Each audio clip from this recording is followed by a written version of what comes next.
आपल्यासोबत नगरसेवक अंकित प्रभू आहे. सर, काय बोलाल सध्याचं तर मुंबई महापालिकेचं जर राजकारण पाहता, आपण जे नवनिर्वाचित महापौर आहेत ऋतू तावडे यांच्या कामावरती आपण समाधानी आहात का? काय सांगा?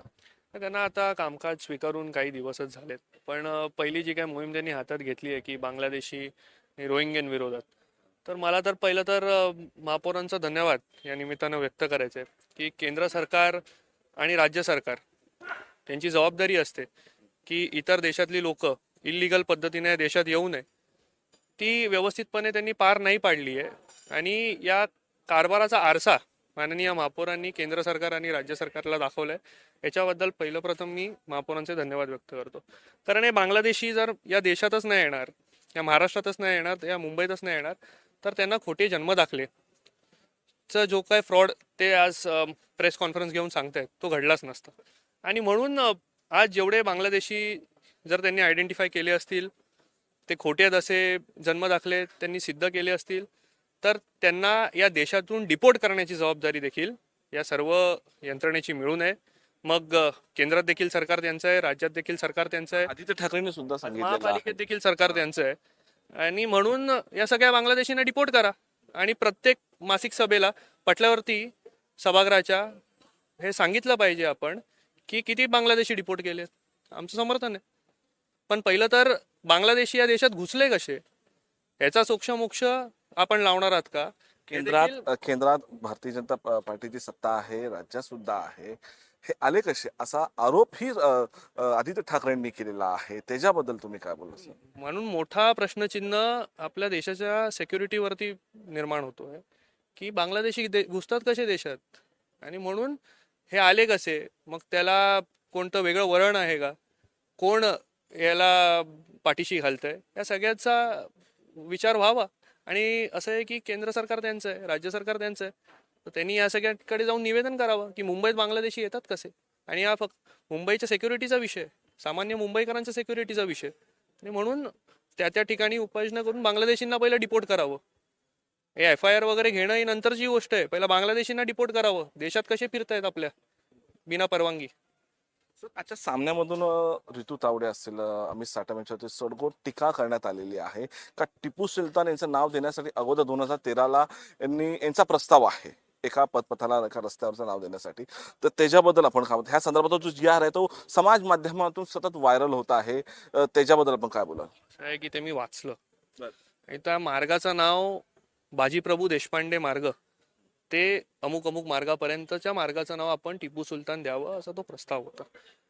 आता बाजीप्रभू देशपांडे कुठे, आमचे वीर बाजीप्रभू देशपांडे कुठे आणि टिपू सुलतान कुठे. आणि त्यांच्या नावाचा प्रस्ताव जर हे टाकत असतील, त्यांनी हिंदुत्वाच्या गप्पा आम्हाला शिकवाव्या, त्यांनी आम्हाला हिंदुत्व शिकवावं असा प्रश्न आहे. आज मनसे नेता संदीप देशपांडे यांनी सांगितलेलं आहे सामनाचा जो अग्रलेख आहे त्याला जास्त मनावरती घेऊ नका.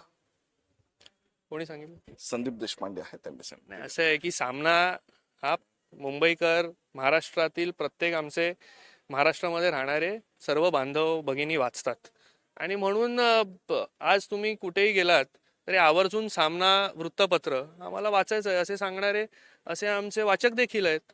आणि म्हणून जे वाचतात त्यांना त्यातून बोध मिळतो, ते वाचन करणारच आहेत. आणि म्हणून कोणी सांगितल्याने असं काही ते कोण वाचायचं बंद नाही करणार आहे. त्याच्याबद्दल महत्व आहे. वंदनीय हिंदू हृदय सम्राट बाळासाहेब ठाकरे यांनी सुरू केलेलं ते वृत्तपत्र आहे. आणि म्हणून सामान्य नागरिकांचा महाराष्ट्रातल्या या सामनावरती विश्वास आहे की जे मत त्यामध्ये असतं ते परखडपणे मांडलं जातं. सर, याच्यावर एक समस्या दोन बंधू एकत्र आल्यावर मनसेच्या काही नेत्यांचा विरोध आहे का, असं काय अंदाज मला? असं आहे, ठाकरे बंधू एकत्र आल्यामुळे आम्ही सर्व कार्यकर्ते खुश आहोत आणि खाली सगळं मिलीजुली वातावरण आमचं मस्त आहे. आम्ही सगळे आनंदित आहोत. आपण जल्लोष देखील ठाकरे बंधू एकत्र आल्यानंतर निवडणुकीच्या पूर्वी देखील बघितलं असाल. आणि आता देखील आम्ही समाधानी आहोत. आज देखील आमच्या महानगरपालिकेच्या ज्या व्हिजिट असतात त्यामध्ये मनसेचे पदाधिकारी आमच्यासोबत नगरसेवक म्हणून सामील होतात. तर त्यात चुकीचं काय. आणि म्हणून खाली कार्यकर्त्यांचं जर मनमिलन झालंय तर मला असं वाटतं कोणाला त्रास होण्याचं कारण नाही आहे. सध्या मुंबईत फेरीवाल्यांची मोठ्या प्रमाणात सर कारवाई सुरू आहे. असं असताना जे मराठी फेरीवाले आहेत, ज्यांचं हातावरती पोट आहे, त्यांना मोठा त्रास होतोय. त्याच्याबद्दल आपण काय बोलाल सर?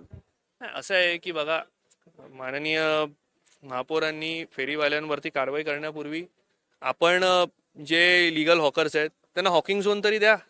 वॉर्ड ऑफिस प्रमाणे त्यांना हॉकिंग झोन मार्क करून द्या आणि मग करा कारवाई. पण ज्याचं पोट हे त्या दुकानावर चालतं किंवा त्या स्टॉलवर चालतं आणि जो लिगल आहे त्याच्यावरती पण कारवाई करून काय तुम्हाला मिळणार आहे. आणि म्हणून जे काय पॉलिसी आहे हॉकर्स पॉलिसी त्याच्या अंतर्गत जे काय फेरीवाल्यांना तुम्हाला हॉकिंग झोन्स द्यायचे आहेत, Hawking zone non Hawking zone identify करा आणि मग सक्त निर्देश द्या. कोण थांबवतोय? पण हॉकिंग झोन्स तुम्ही आयडेंटिफाय नाही केले आणि अशा पद्धतीची कारवाई करत राहिली तर जो गरीब, जो बिचारा कमवतोय त्याच्या पोटावर पाय कशाला मारतोय?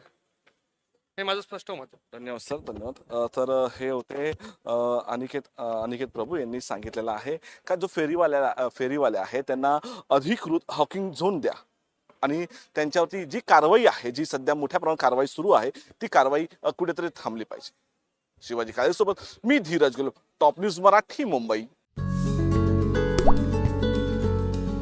आता जोकासु STP या अत्याधुनिक जॅपनीज तंत्रज्ञानाने सुसज्ज, quick installation, energy efficient, noiseless blowers, low maintenance या आणि अशा वैशिष्ट्यांनी परिपूर्ण जोकासु STP तंत्रज्ञान प्रकल्प उभारणीपासून ते विक्री पश्चात समाधानकारक सेवा देणारी, भारताबरोबरच परदेशात देखील प्रकल्पांची यशस्वी उभारणी करणारी company Deccan water treatment private limited.